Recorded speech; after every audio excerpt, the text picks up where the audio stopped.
جو مہلت کے دنوں میں توبہ کریں گے ان کی توبہ اللہ قبول کرے گا۔ میرے حضور سید عالم صلی اللہ علیہ وآلہ وسلم کی ایک حدیث ہے مصنف عبد الرزاق میں، میرے حضور نے فرمایا کہ کسی کی نماز اور روزے سے ایسے ہی متاثر نہ ہو جانا۔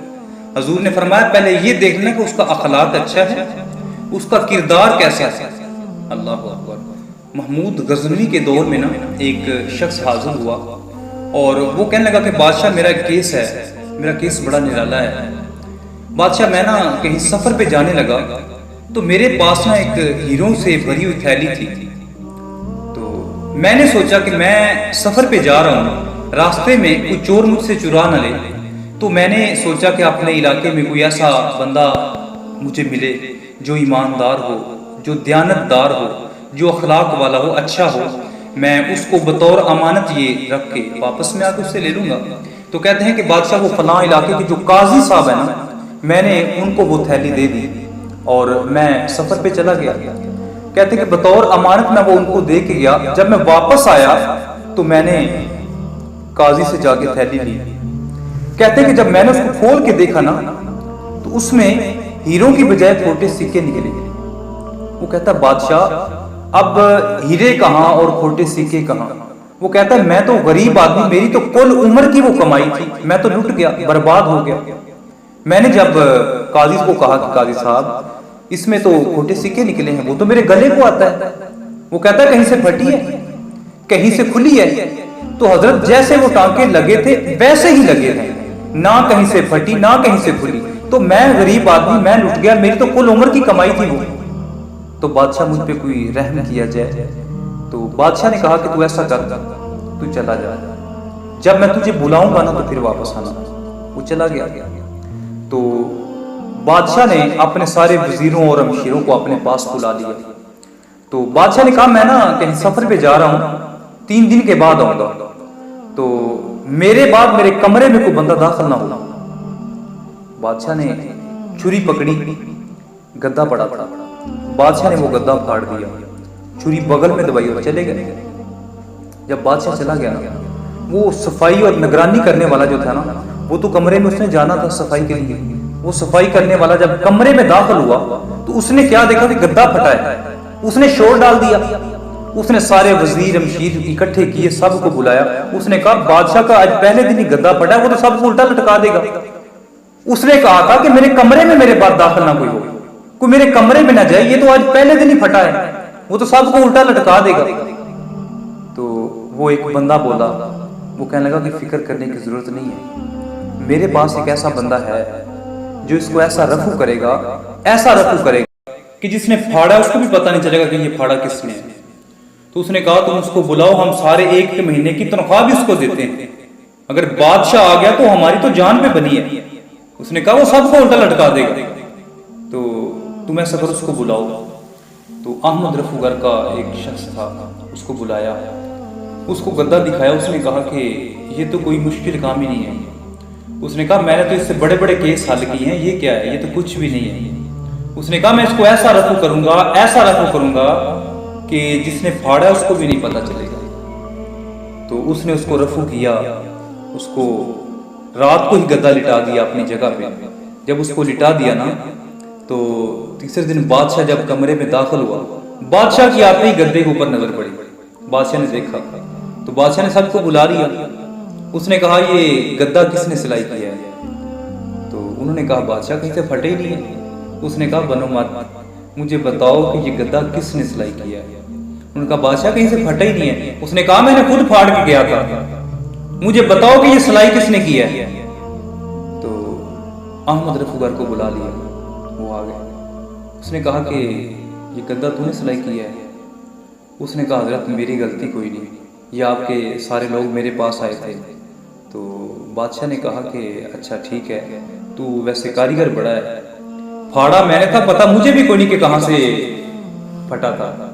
تو اچھا تو یہ بتا کہ یہ جو تھیلی ہے یہ بھی تو نے سلائی کی ہے؟ اس نے کہا بادشاہ یہ بھی آپ کے خادم کا ہی کارنامہ ہے۔ اس نے کہا وہ فلاں علاقے کے جو قاضی صاحب تھے نا وہ میرے پاس آئے تھے اور کچھ حصہ مجھے بھی ملا ہے۔ تو بادشاہ نے کہا ٹھیک ہے۔ بادشاہ نے نا سب کو بھیج دیا۔ بادشاہ نے اس قاضی کے خلاف سارے گواہ اور ثبوت اکٹھے کر لیے جب بادشاہ نے سب اکٹھے کر لیے نا تو پھر بادشاہ نے اس قاضی کو اپنے پاس بلایا. اس نے کہا قاضی تجھ سے کوئی غلطی ہو گئی ہے. وہ ایک غریب آدمی تھا, اس نے ہیرے تیرے پاس رکھے تھے اور اس کے اب کھوٹے سکے نکلے ہیں اس میں سے, تو ایسا کر اس غریب آدمی کو نا ہیرے واپس کر دے. وہ بیچارہ غریب آدمی ہے, اس کی کل عمر کی کمائی تھی, وہ تو لٹ گیا ہے, تو ایسا کر اس کو واپس کر دے. تو جو قاضی تھا نا وہ بادشاہ کی طرف دیکھنے لگا. اس نے کہا بادشاہ تم مجھ پہ الزام لگا رہا ہے, الزام لگا رہا ہے تم مجھ پہ. اس نے کہا یہ میری داڑھی دیکھو, یہ میرا اعزاز دیکھو, لوگ مجھے سلیوٹ کرتے ہیں, میری ایمانداری کے ڈنگے بجتے ہیں, سب لوگ جانتے ہیں بادشاہ, لیکن آپ مجھ پہ الزام لگا رہے ہیں, میں نے ایسا کچھ نہیں کیا. بادشاہ نے پھر کہا, اس نے کہا کہ ایسا کر, بندوں سے غلطی ہو جاتی ہے, چل کوئی بات نہیں, تجھ سے غلطی ہو گئی ہے, تو ایسا کر اس کو ہیرے واپس کر دے. میں اس وقت پوچھ رہا ہوں تنہائی میں, جب دوسرا کو دیکھ نہیں رہا, ایک تو ہے اور میں ہوں, تو مان جا. اس نے کہا نہیں بادشاہ بات ہی کوئی نہیں, آپ مجھ پہ الزام لگا رہے ہیں, جو مہلت کے دنوں میں توبہ کر لیتے ہیں نا وہ بچ جاتے ہیں مہلت کے دنوں میں. اور کچھ لوگ ایسے ہوتے ہیں رسوائیوں میں, جب اگلا گھر کے دیکھ کے آتے ہیں نا اگلا گھر, تو پھر حالات کچھ اور ہوتے ہیں, پھر حالات بدل گئے ہوتے ہیں. تو اس نے اس کو بڑا سمجھایا لیکن وہ نہ مانا. اگلے دن بادشاہ نے دربار لگا لیا. بادشاہ نے کہا ہاں قاضی اب بول تم مانتا ہے کہ نہیں مانتا. اس نے کہا نہیں آپ مجھ پہ الزام لگا رہے ہیں, ایسی بات ہی کوئی نہیں بادشاہ. اس نے بڑا کہا لیکن اس نے کہا ایسی کوئی بات نہیں, آپ نے مجھ پہ الزام لگایا ہے. تو پھر جب بادشاہ نے احمد رفوگر کو آواز دی نا, اس نے کہا بلاؤ احمد رفوگر کو. اور جب احمد رفوگر آیا تو وہ بوڑھے قاضی کی ٹانگیں کانپنے لگی اس کی, اور اس کی زبان جو تھی وہ بل کھانے لگی. اس کی زبان اس کا ساتھ نہیں دے رہی تھی, وہ کانپنے لگا. وہ لوگ جو سارے دکانیں چھوڑ کے آگے اس کو سلیوٹ کیا کرتے تھے, سلام کرتے تھے اس کو, اس کی عزت کرتے تھے, اس سے محبت کرتے تھے, وہی سب لوگ اس پہ لعنتیں برسانے لگے. تو بادشاہ نے کہا میں نے تجھے کہا تھا مان جا, لیکن تو مانے ہی نہیں. بتا اب تیرا میں کیا کروں, تجھے کتنی عزت دی میں نے, کتنی دولت دی, کتنی اچھی نوکری دی, اعتماد کیا تم پہ, قاضی بنایا تم کو, اور تم نے چند ٹکوں کے لیے بے ایمانی کی, چند ٹکوں کے لیے. ابو نور علیہ الرحمہ نے اس واقعے کو لکھا ہے. وہ کہتا ہے کہ کبھی بھی بد دیانتی نہ کرنا. وہ بادشاہ جب اپنے گھر گیا تو اس کی بیوی کہنے لگی کہ میں کس منہ سے میکے جاؤں گی.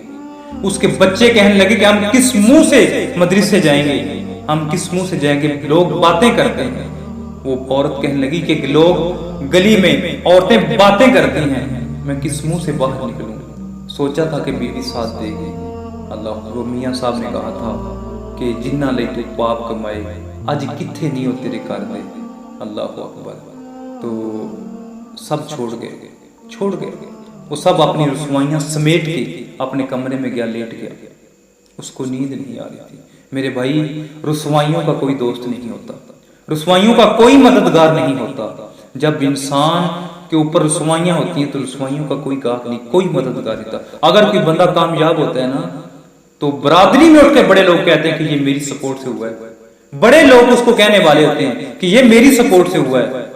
لیکن رسوائیوں کو عالم میں جب کوئی آتا ہے نا تو پھر اس وقت کوئی اس کا ساتھی نہیں ہوتا. کبھی بھی بد دیانتی نہ کرے. تو وہ شخص اپنے کمرے میں گیا, لیٹ گیا. جب صبح انہوں نے دروازہ کھولا تو قاضی کی روح پرواز کرتی, وہ فوت ہو گیا, مر گیا تھا. تو ابو نور علیہ الرحمہ نے اس واقعے کو لکھا اور وہ کہتے ہیں کہ کبھی بد دیانتی نہ کرنا. اس دربار میں تو محمود غزنوی کے دربار میں تو احمد رفوگر تھا نا جس نے گواہی دی تھی, تو قیامت کے دن تو تمہارے ہاتھ اور پاؤں گواہی دیں گے. اس وقت کیا کرو گے؟ اس وقت تمہارے ہاتھ تمہارے پاؤں سب گواہی دیں گے, تو اس وقت کیا بنے گا؟ کبھی بد دیانتی نہ کرنا. اللہ اکبر. آج موقع ہے, آج توبہ ہے. جو مہلت کے دنوں میں توبہ کریں گے ان کی توبہ اللہ قبول کرے گا. اج سا بھی نہیں تے کھلے راہ بھی نہیں, انج ٹوک انوکھے ٹکنے نہیں, ٹر پئیے تے پینڈے مک جاندے, گھر بیٹھے پینڈے مکنے نہیں.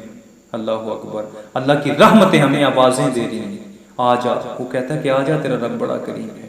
یا ایھا الانسان ما غرک بربک الکریم، اس کی رحمتیں تجھے آوازیں دے رہی ہیں، کل تو کفن میں منہ چھپا چھپا کے آئے گا، آج کھلے منہ آ جا، آج مہلت کے دنوں میں آ کے توبہ کر لے۔